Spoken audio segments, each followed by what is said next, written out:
So I've just been to see the work that's been done inside Bay Studios here to create the new hospital in just a matter of days. Trades working together, council workers, Kier, TRJ, all coming together to create a field hospital to accommodate over 1,000 beds here in Swansea Bay, should they be needed in the next few weeks.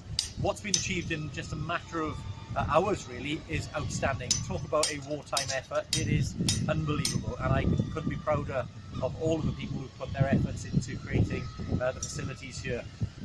It'll be open before the end of this month, ready to help patients who may need treatment or care following coronavirus infection. So again, we're getting ready to help the NHS, to support our wonderful NHS here in Swansea.